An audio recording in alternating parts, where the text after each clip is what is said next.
ngaonabagidamaktaniba haina selise hagai ma ingona jinging na phai adu yam chak thongringaida ina ko sorok ta bi chatpa kana phamaga sidi hinjang hauduri ayeng gi manu se kai yaw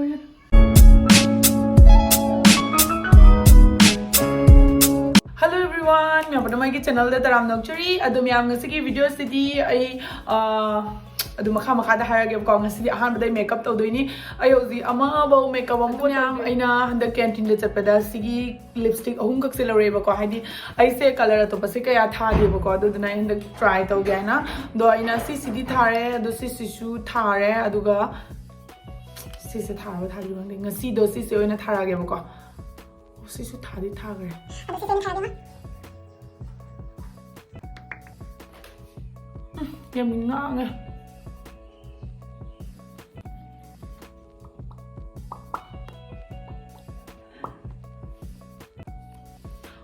Yam aduga sigi lipstick sina dum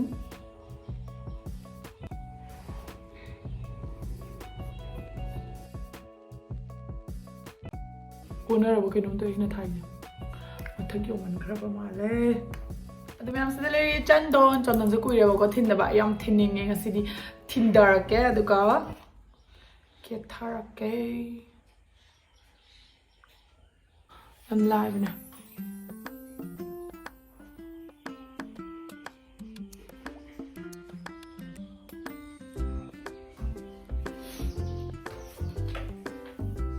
adu myam ai uzi makeup to bolore yingo ai ngasai de makeup se to da na ko ring light thala ga jinga lak ka adu myam ai uzi makeup to bolore adu ga masam su khara tingan gre ba ko adu ai ngasai khoina ba gina na to do khoira ga ngonda phaja dress ni khara phajaba du mai tawi ba ko adu myam adu khoi size maina makeup to ga mai te gi size se la ga yamna smaina to do chandon ka thin na to do yam pamjai ba ko aduna ma ngaon ba gi damak tani ko haina se ado adu ka loina na ngasi di hinjang hawam thonge to ni ko aina khadi pamjaba agi favorite hinjang hai tare adu do myam da thonga uchara ke just gi marak thada sina bas skin care routine do myam na khning bus lerom gani ado lerom gani na ina dikhale ba ko ado myam da share to ke handam gi skin ngau bagi ni ko hadi skin brightening gi ne ba ko kai sina ga kamai to na ngau ino aina 1 month mung sina na loira gani ba ko aina noi da share to re se foxel gi product ne ba ko guys ga aina han da ina myam da to se sigi hydrating cleanser ni ba ko se thabak ani sine ba ko han da makeup remove su tare adu ga akoi na tumam na da mamai clean to thopa do adu do ore I love the colorful packaging. The main ingredients of this duet cleanser are sodium hyaluronate, red algae extract, vitamin B5 ni because the texture of the product is kind of sleeky, smooth, and natural glowing skin oni magi consistency se kitang namnab law ba ko adi hoi sangom type tane adumaina tawi I use this regularly in my AM and PM skincare routine. This is easy. Let's move on to the next product, Foxtel Daily Hydrating Serum. This is 24-hour moisturization tawna lay aduga se redness, irritation se yam yang na phabanga mi aduga se akoi skin da yam satina kana bado oeba like magical for me. The hero ingredients of the product are hyaluronic acid aduga a bashavol yawe ba aduga si se yam satina yengoma mai se natural glowing skin ama lakpani aduga si na eyebrows threading tarba matung da redness lay bado aduga su si na tere matung da skin je change hoeba mi pum khudi maki makhana mamom gi maong da skin je phasara aduga next aina utoisina Foxtel gi brightening vitamin C serum ne bako tidi mamai ngon bagi damak tani haba tare bako this product give you result like glowing bright skin reduce scares and hyperpigmentation if you are someone who is suffering from hyperpigmentation and marks trust me this product will work magically on your skin this also help in brightening your skin and provide sun protection as well and it's not harsh on the skin its main ingredients are 15% ascorbic acid and 1% vitamin E ni So now the next product is mattifying sunscreen. Never forget to apply your sunscreen, especially after using activities in your skincare routine. Yamna lightweight ni aduga se matabanokta mamai hydrate tawna leiba mi singi sinanaba oigani bako aduga se niacinamide and other powerful vitamin protect your skin from UVA plus UVB rays. Daily sinaba mi singi oragani yam sathina kana ba oigani bako I have been using it for some time. Personally this product have been my current favorite. They have been reducing redness, brightening skin, overall gives a healthy feeling to my skin. So all the product that I have shared in the video is really amazing. All skin type and are quite affordable as well. So I know hariba products in this sinaraga ꯇꯥꯔꯒꯁꯨ ꯀꯣ ꯅꯣꯏ ꯆꯥꯕ ꯊꯛꯄꯗꯤ ꯈꯔ ꯀꯟꯇ꯭ꯔꯣल ꯇꯧꯕ ꯇꯥꯔꯦ ꯏꯁꯥꯅ ꯏꯁꯥ ꯈꯔ ꯈꯪꯕ ꯇꯥꯔꯦꯕꯀꯣ ꯆꯥꯕ ꯊꯛꯄꯗ ꯈꯔ ꯗꯥꯏꯠꯇꯣ ꯇꯧ ꯇꯥꯔꯦꯕꯀꯣ ꯑꯗꯨꯗꯨꯅ ꯑꯗꯨ ꯑꯣꯏꯇꯥꯔꯒꯗꯤ ꯅꯪꯒꯤ ꯆꯥꯡꯌꯦꯡꯗꯣ ꯍꯥꯏꯗꯤ ꯔꯤꯖꯜꯗꯣꯀꯣ ꯍꯥꯟꯅꯗꯒꯤ ꯑꯇꯩꯁꯨ ꯍꯦꯟꯅ ꯐꯕ ꯁꯤ ꯄ꯭ꯔꯣꯗꯛ ꯍꯥꯏꯁꯦ ꯑꯝꯇꯪꯗꯤ ꯂꯩꯔꯒ ꯑꯩꯗꯤ ꯇ꯭ꯔꯥꯏ ꯇꯧꯍꯟꯅꯤꯡꯉꯤ ꯃꯌꯥꯝꯗ ꯀꯩꯒꯤꯅꯣ ꯍꯥꯏꯕꯗ ꯑꯩꯉꯣꯟꯗ ꯀꯥꯟꯅꯕ ꯐꯪꯕꯗꯨꯅ ꯑꯩꯒꯤ ꯚ꯭ꯌꯨꯋꯔꯁꯤꯡꯗꯁꯨ ꯑꯩꯅ ꯁꯤꯌꯔ ꯇꯧꯖꯔꯛꯄ ꯑꯗꯨꯒꯀꯣ ꯌꯥꯝꯅ ꯅꯨꯡꯉꯥꯏꯕ ꯑꯃꯅ ꯑꯩ ꯀꯣꯄꯟ ꯀꯣꯠ ꯊꯅꯝꯒꯦ ꯑꯩꯒꯤ ꯀꯣꯄꯟ ꯀꯣꯠꯁꯦ ꯅꯣꯏꯅ ꯁꯤꯖꯤꯟꯅꯕ ꯇꯥꯔꯒꯗꯤ ꯅꯣꯏꯗ ꯗꯤꯁꯀꯥꯎꯟꯁꯨ ꯐꯪꯒꯅꯤ ꯑꯗꯨꯒ ꯁꯤꯒꯤ ꯄꯣꯠꯁꯦ ꯀ꯭ꯋꯥꯏꯠ ꯑꯦꯐꯣꯔꯗꯦꯕꯜꯁꯨꯅꯤ ꯑꯗꯨꯅ ꯅꯣꯏꯅ ꯂꯩꯕꯗ ꯌꯥꯝ ꯁꯥꯊꯤꯅ ꯅꯨꯡꯉꯥꯏꯅꯤ ꯑꯗꯨꯗꯣ ꯑꯩꯒꯤ ꯗꯦꯁꯀ꯭ꯔꯤꯞꯁꯟꯗ ꯃꯥꯒꯤ ꯂꯤꯡꯛꯇꯣ ꯍꯥꯞꯆꯔꯝꯃꯒꯦꯀꯣ ꯑꯗꯨꯒ ꯃꯌꯥꯝꯅ ꯆꯪꯉꯒꯁꯨ ꯑꯗꯨꯝ checkout ꯇꯧꯁꯟꯕꯤꯔꯣ Ngasidi hinjang hauduri kubisi kaiba yauduri ai ngasidi kaino tawraga thongge alu yaudubida thongge nungsagi mangan ju phangbaina mai ka set su phasa khalakpa dumai tawe ado yingminarasi ko kezigane mogi kon janabagi hana mamangi nupi juna thanami bo ko aduna kon janam lemisne yam nungai khre ingondadi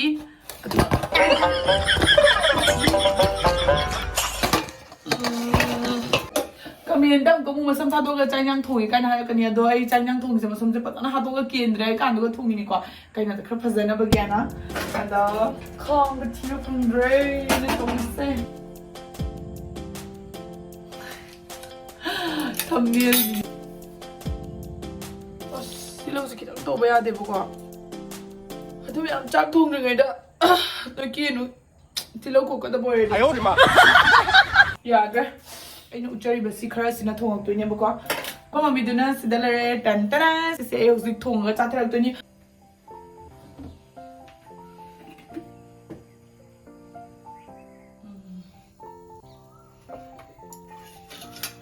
hing se kitang ma hap ke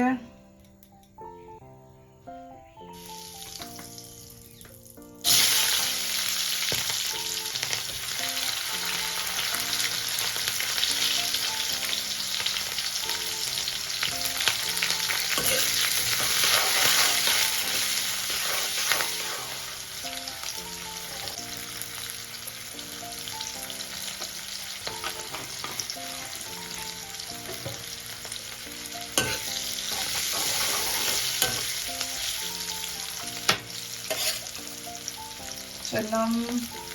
hing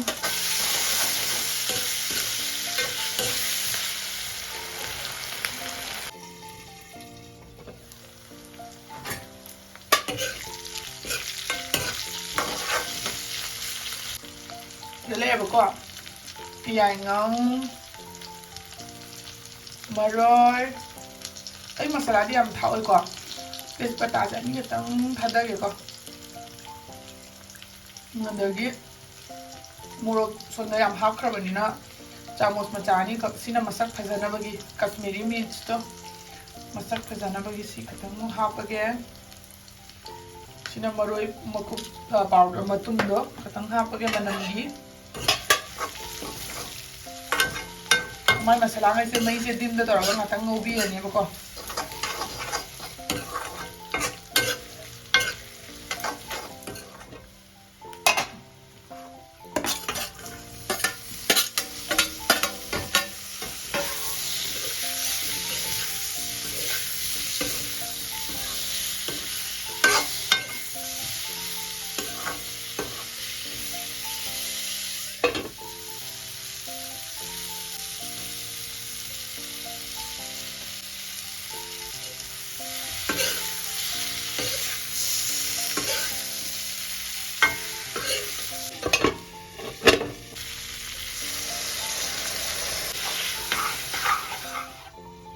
Zinatan khatang ko lagi bako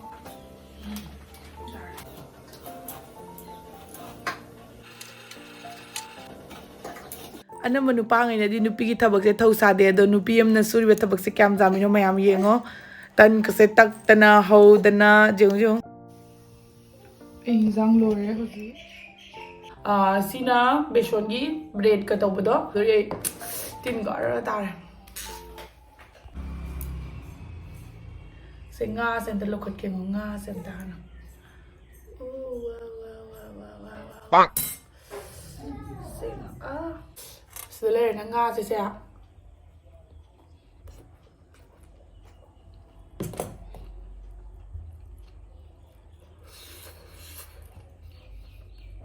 Khoa mà Mấy tải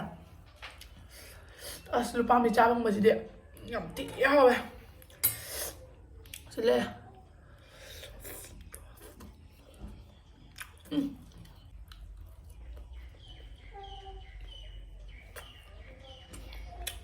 Làm tí nào vậy mà nhá lupa mà mình ạ xinh hả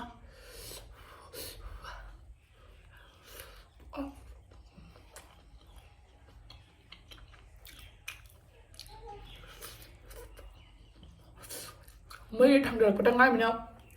nhầm sai bố ạ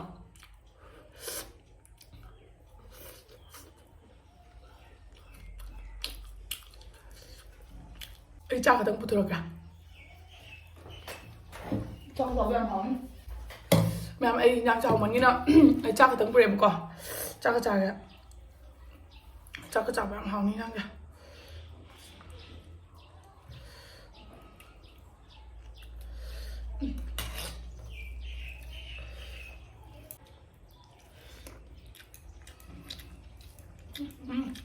ngon đấy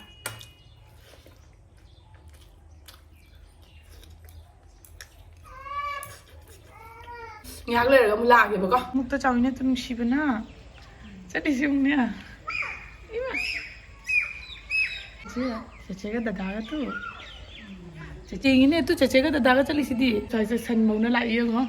sân lại huy lại lưỡi lì đấy huy sai chưa mà nó tu sân đấy nó tu cao trong nó chắc nó mất thi bài rồi